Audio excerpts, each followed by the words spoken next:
इस कार्यक्रम के प्रायोजक है कृषि एवं किसान कल्याण मंत्रालय, भारत सरकार। हर जोखिम से निकल कर फसल आए, सुरक्षित हो जाए।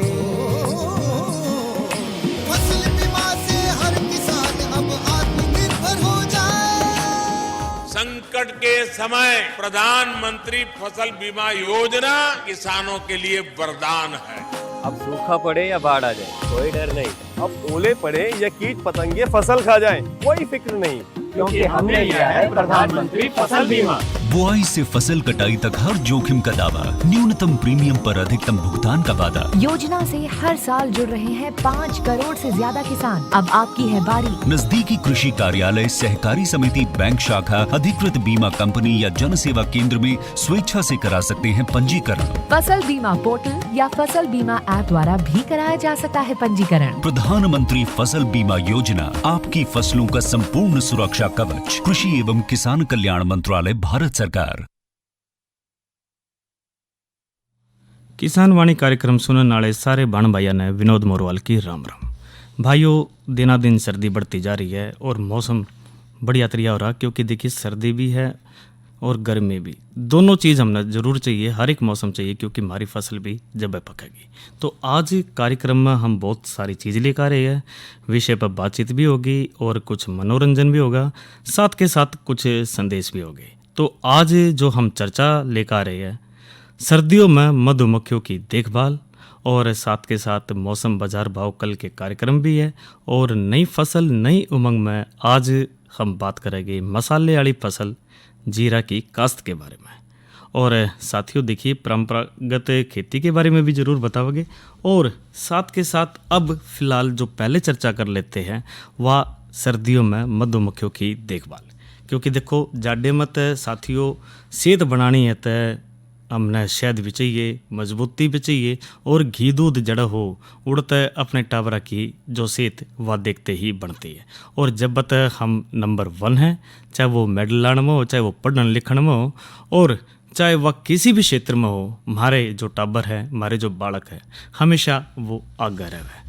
तो आज जो हम सर्दियों में मधुमक्खियों के प्रबंध की बात कर रहे हैं, क्योंकि देखिए जो जाडा में है शहद ज़्यादा हुआ है, और इस तरह क्या है, जो हम आसपास की बात करें, पंजाब की बात कर ले, हिमाचल प्रदेश की बात कर ले, तो हरियाणा की बात कर लेते हैं। यहाँ पर जो आजकल हम देखें तो इस रुझान ज़्यादा हो रहा है, और हरियाणा प्रांत मत है जो नवंबर के जो बीच में, इसके बाद जो सर्दी की शुरुआत हो लग गया है, तो फरवरी तक सर्दी का मौसम रहा है।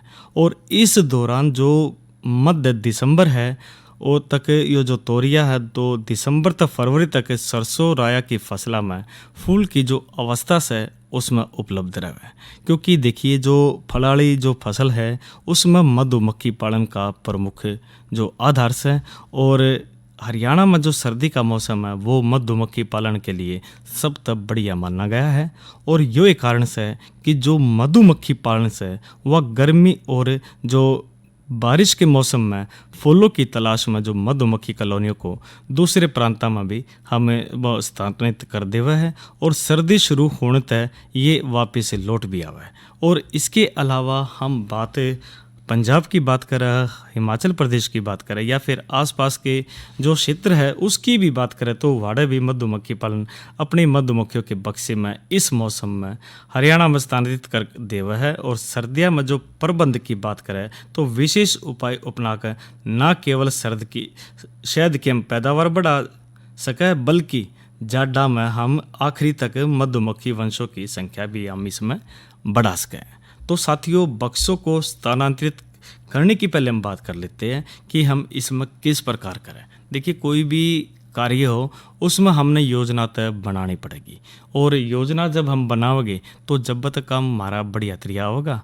और देखिए, कोई भी कार्य है योजना बना के काम होता है, तो सबसे पहले इसके अंदर जो मधुमक्खियों के प्रबंध की हम बात करते हैं, तो देखिए बक्सों को स्थानांतरित करना इसमें बहुत ज़रूरी है।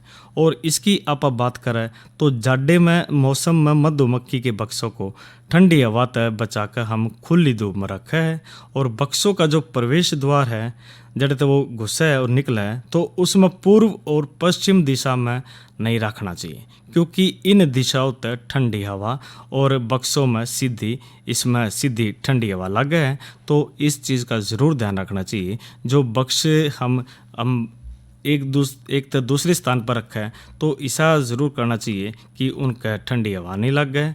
और इसी तरह जो कॉलोनी स्थायी रूप तथा छायादार स्थान या फिर पेड़ों के नीचे रखी गई हो तो उनने हर रोज़ थोड़ा थोड़ा सरका कर धूप में लाना चाहिए, या फिर शाम के टाइम में बक्सा को प्रवेश द्वारा बंद करके जो ये 2 से 3 किलोमीटर की दूरी है उस पर हम इसने बदल सके।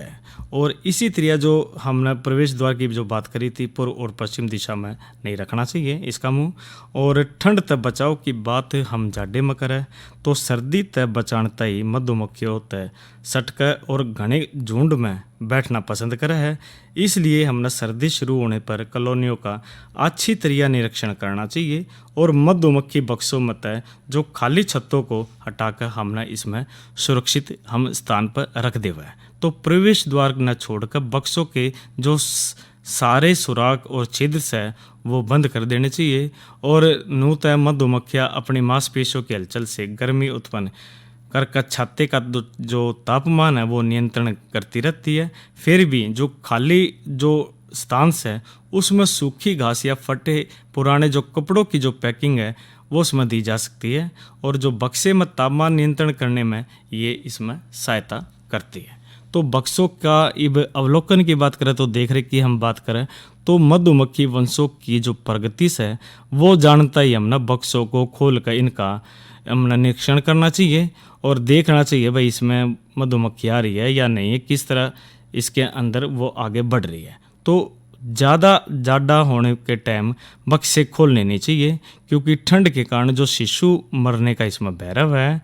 और जाडे की अगर जो हम बात करें तो जब हम न खोलने चाहिए सवेरे 11 बजे तक लेकर 3 बजे तक, क्योंकि देखो इस टाइम साथियों जो सवेरे जो ठंड होया करे जिस प्रकार तो सूर्य की गर्मी बढ़ती जा जो तकरीबन 11-12 बजे से राम जी अच्छी तरह कट जावा है तो इस जो धूप हल्की जो धूप होती है उसमें खोलने चाहिए, क्योंकि उसमें गर्माहट भी मिलती रहे और वो जाडा भी नहीं लगे। तो ये ध्यान रखना चाहिए। जो हमने जो देखा बक्सा ने तो इसमें 11-12 बजे से हमने देखना चाहिए और शाम होने से पहले उसको यानी कि 3 बजे तक हम बक्सों को देख कर उसको जायजा ले सके। और जब मौसम साफ हो और धूप खिली हो जब हमने ये देखना चाहिए, इस चीज़ का भी ध्यान रखना चाहिए। और बरसात और तेज़ हवाओं में जो बक्सों का अवलोकन वो तो हमने कभी करना ही नहीं चाहिए। और इसी तरह जो बक्सों में नए फ्रेम की बात करें तो फ्रेम देने की देखो इस मौसम में सरसों राया फसल पर मकरंद और पराग ये बहुत ज़्यादा उपलब्ध होता है और मधुमक्खियों में रोगों का प्रकोप भी कम हुआ है। तो इसलिए हमने मधुमक्खियों के जो बच्चे हैं वो पैदा करने व शहद इकट्ठा करने के लिए ये जो बहुत बढ़िया मौसम से और फ्रेमों पर जो मोमी शीट लगा देने चाहिए और बक्सों पर जो ज़रूरत के हिसाब से इसके अलावा जो फ्रेम देते रहे। और नया फ्रेम छतों के अंत पर देने के बजाय हमने बीच में देना उचित रहता है।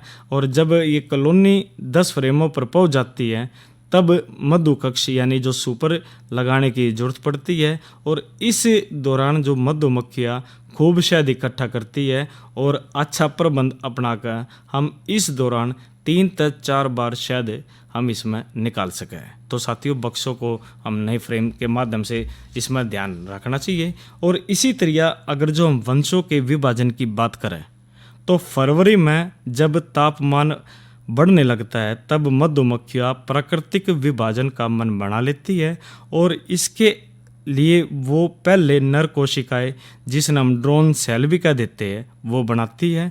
और जब नर निकल आते हैं तब रानी सेल बनाती है। और इस टाइम अधिक मधुमक्खी संख्या वाले बक्सों का विभाजन करने के वंशों की संख्या बढ़ा लेनी चाहिए। और जब किसी बक्से में रानी का सेल बड़ा हो जाता है तथा रानी निकलने ही वाली होती है तो इस समय शिशुओं से भरे हुए 2 से 3 फ्रेमों को मधुमक्खियों व पुरानी रानी मधुमक्खी के साथ उस बक्से से निकालकर दूसरे खाली बक्से में रख देते हैं।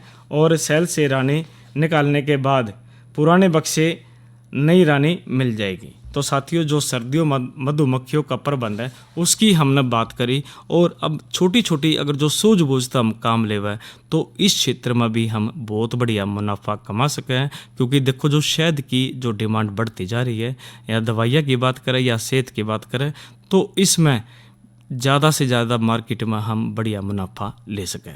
और हमारे जो किसान बहन भाई है वो सहायक धंधे के यो अपना के इसमें बहुत ज़्यादा मुनाफा कमा सके।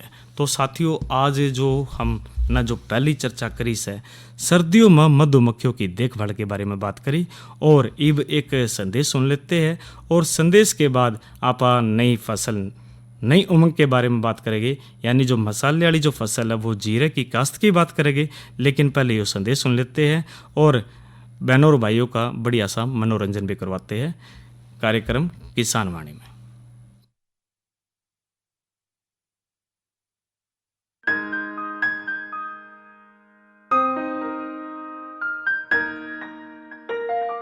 लक्ष्मी, जल्दी आ। आई, रसोई में थी। कोई खास बात है क्या? क्या हो गया? मुंह मीठा कर, मिठाई खा। किस खुशी में? क्या हो गया? बताओ ना। अरे सुनेगी तो तू भी खुश हो उठेगी। तो बताओ ना जल्दी। अरे वो हमारी टमाटर की पूरी फसल बिक गई, और वो भी अच्छे दामों पर। बयाना भी मिल गया। मुझे मूर्ख समझे हो क्या? अभी तो फसल बोई भी नहीं और बिक भी गई। बना रहे हो मुझे? ना, अरे बनाने वाली कोई बात नहीं है, सच्ची। अरे वो टमाटर से सॉस केचप बनाने वाली कंपनी है ना, उन्होंने करार कर लिया है। अभी समझौते पर दस्तखत करके आ रहा हूँ। इसका मतलब क्या हुआ? तू बैठ यहीं, सब समझाता हूँ। भारत सरकार किसानों के कल्याण और सन 2022 तक उनकी आमदनी दुगनी करने के लिए कृत संकल्प है। अनेक नई नीतियों और योजनाओं से किसान आत्मनिर्भर हो रहे हैं, परंतु किसानों के सामने आज भी कुछ चुनौतियां मौजूद हैं, जैसे निरंतर सिकुड़ता जोत आकार, मौसम और प्राकृतिक आपदाओं से जुड़े जोखिम, और बाजार में आकस्मिक उतार चढ़ाव। कोविड-19 वैश्विक महामारी ने इन चुनौतियों को और भी गहरा कर दिया है। भारत सरकार ने तुरंत प्रभाव से कृषक सशक्तिकरण और संरक्षण कीमत आश्वासन और कृषि सेवा पर करार अध्यादेश 2020 लागू किया, जो अब एक अधिनियम का रूप ले चुका है। अब किसान के पास अनेक विकल्प है। अगर वो अपने खेत में ही अपनी उपज का सौदा करना चाहे तो वो कर सकता है, या फिर सीधे वेयर हाउस से इनाम से जुड़े व्यापारियों और संस्थानों को जो भी उसको ज्यादा दाम देता है उसके साथ फसल का सौदा किसान कर सकता है। इस अधिनियम के अनुसार अब किसान उपज से खाद्य उत्पाद बनाने वाले प्रोसेसर्स, व्यावसायिक कंपनियों, थोक और फुटकर विक्रेताओं और निर्यातकों आदि से कृषि उपज की बिक्री के लिए सीधे करार या व्यावसायिक समझौता कर सकेंगे। ये करार फसल की बुआई से पहले भी हो सकता है। उपज की बिक्री का करार हो जाने के बाद किसानों को निर्धारित दाम पाने की गारंटी मिलेगी। उन्हें करार में बांधा नहीं जा सकेगा। वे बिना किसी पेनल्टी के करार से निकलने को स्वतंत्र होंगे। करार सिर्फ किसानों की फसलों का होगा, जमीन का नहीं। इसलिए जमीन की बिक्री, लीज और उसे गिरवी रखना पूरी तरह से मना है। आवश्यक कृषि आदानों यानी इनपुट्स उपलब्ध कराने की जिम्मेदारी करार करने वाले व्यक्ति या संस्थान की होगी। करार करने वाले व्यक्ति या संस्थान द्वारा उपयुक्त कृषि मशीनरी तथा उपकरण की व्यवस्था की जाएगी। समय समय पर किसान को तकनीकी मार्ग निर्देशन और सलाह उपलब्ध कराई जाएगी और फसल के जोखिम की पूरी या आंशिक जिम्मेदारी उठानी होगी। अधिनियम के अनुसार फसल की भली प्रकार से देखरेख, तुड़ाई या कटाई की जिम्मेदारी किसान की होगी। फसल उत्पादन के दौरान फसल पर किसान का मालिकाना हक बना रहेगा। फसल का बीमा कराया जाएगा और आवश्यकता होने पर किसान वित्तीय संस्थानों से ऋण भी ले सकेंगे। इस अधिनियम से कृषि उपज की गुणवत्ता में सुधार होगा जिससे उत्पाद भी उन्नत स्तर के बनाए जा सकेंगे, जो विश्व बाजार के मानकों पर खरे उतरेंगे। एक सप्लाई चेन विकसित होगी जो भारतीय कृषि और किसानों की विश्व बाजार में पैठ बनाने में सहायक होगी। बड़े कॉरपोरेट के साथ मिलकर कई राज्यों के किसान सफलतापूर्वक गन्ने, कपास, चाय, कॉफी जैसे उत्पाद प्रोड्यूस कर रहे हैं। मौसम के जोखिम और बाजार के उतार चढ़ाव से सुरक्षा के कारण इस अधिनियम ने किसानों के लिए नई संभावनाओं और नई आशाओं के द्वार खोल दिए हैं।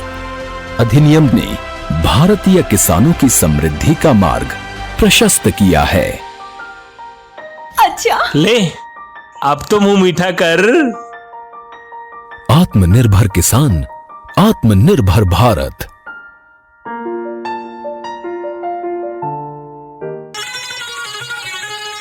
उसकी करनी उसके आगे,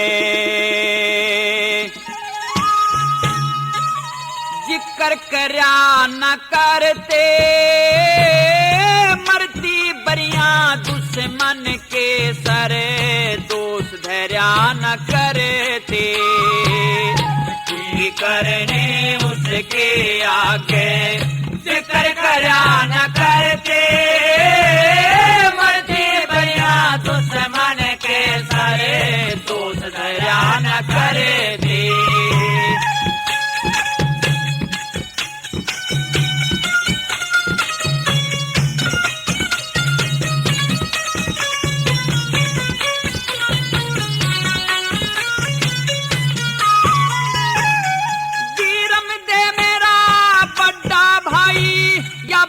कहन की कोना, एक म्यान में दो बरछी दिके, कह रहन की कोना। दरबारा में शोर माच जाया, चोट सहन की कोना। जम्मल भी मेरे भाई का बेटा, खोट कहन की कोना। जम्मल भी मेरे भाई का बेटा, खोट कहन की बोला। न्यू आवेदन न्यू है चाला जा, न्यू आवेदन न्यू है चाला जा। गैल मरा न करते, मरती बरिया दुश्मन के सरे, दोष धैर्या न करते। उसकी करनी उसके आगे, जिक्र करया न करते, मरती बरिया दुश्मन के सरे, दोष धैर्या न करते।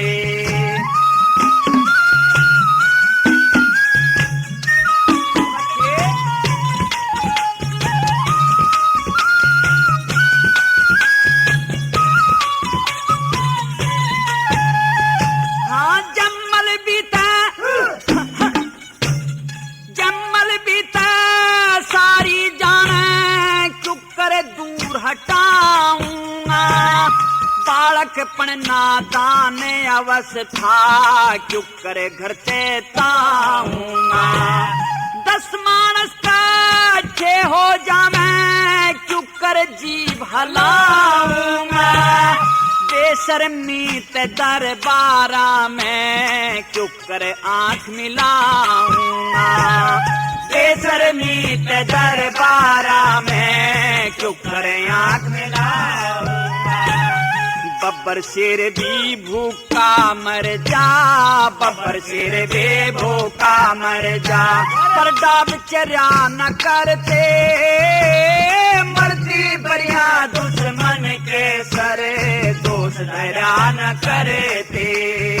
उसकी करनी उसके आगे, जिक्र करया न करते, मरती बरिया दुश्मन के सरे, दोष धैर्या न करते।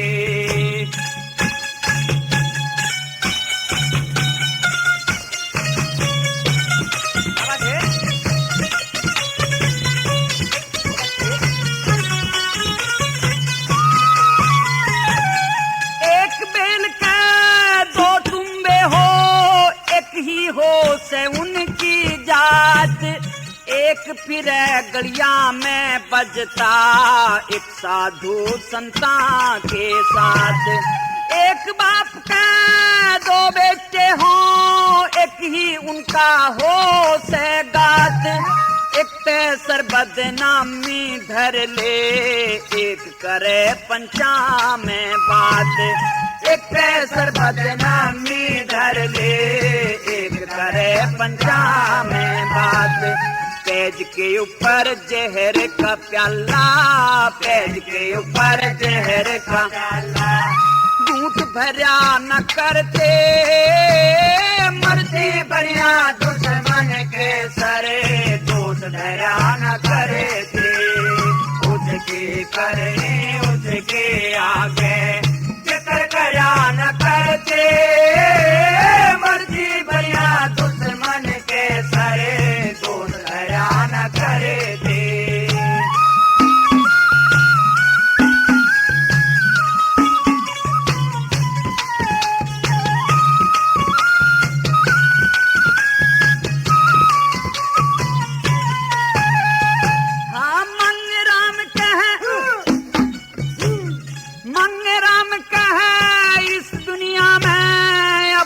प्यारा घर लागे, न्यून बिकुआ न्यून बिकुआ। सब तरिया ते मरे लागे।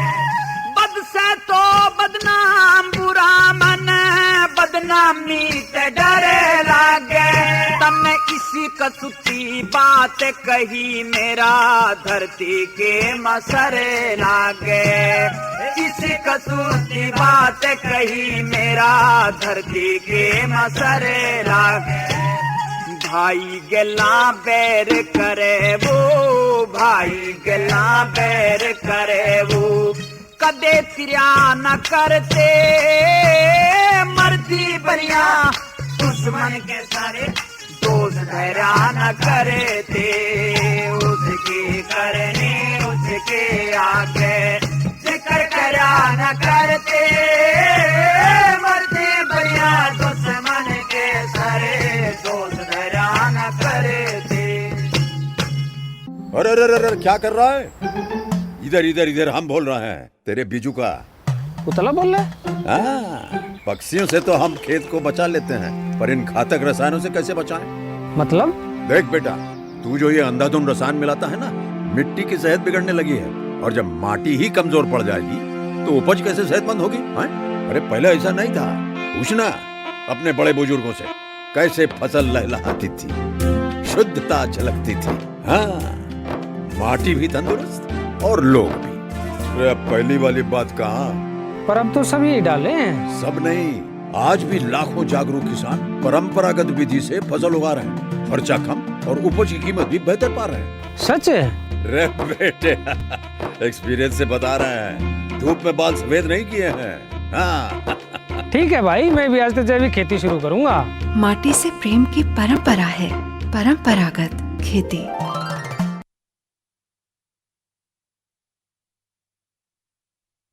तो साथियों, अभी हमने बात करी थी इसे लोकगीत से पहले हम बात कर रहे थे अपनी, और इसमें अब जिस प्रकार से हम जो बात कर रहे थे मधुमक्खियों की, तो लोकगीत की जगह हमने ये रागनी भी सुनाया, और रागनी के बाद हम जो बात कर लेते मौसम की बात कर लेते।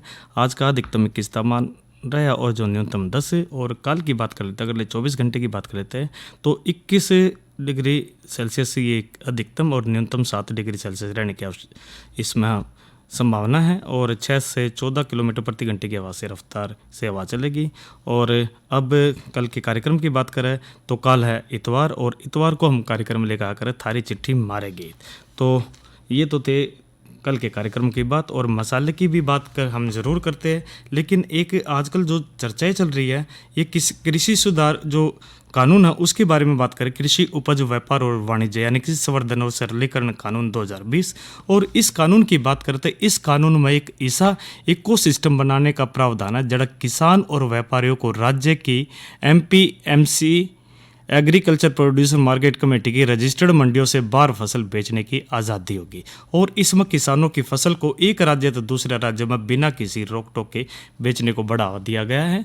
और बिल में मार्केटिंग और ट्रांसपोर्टेशन पर खर्च कम करने की बात कही गई ताकि किसानों को अच्छा दाम मिल सके। और अब जीरे की बात कर लेते हैं चलते चलते। तो जीरा है वो मसाले की नकदी फसल है और इसकी खेती किसान कम लागत और कम समय पर अधिक आर्थिक लाभ ले सके। तो इसकी खेती दक्षिण हरियाणा के मुख्य महेंद्रगढ़, रेवाड़ी और भिवानी जिलों में होती है। तो इसकी जो किस्म है ये राजस्थान सिलेक्शन है।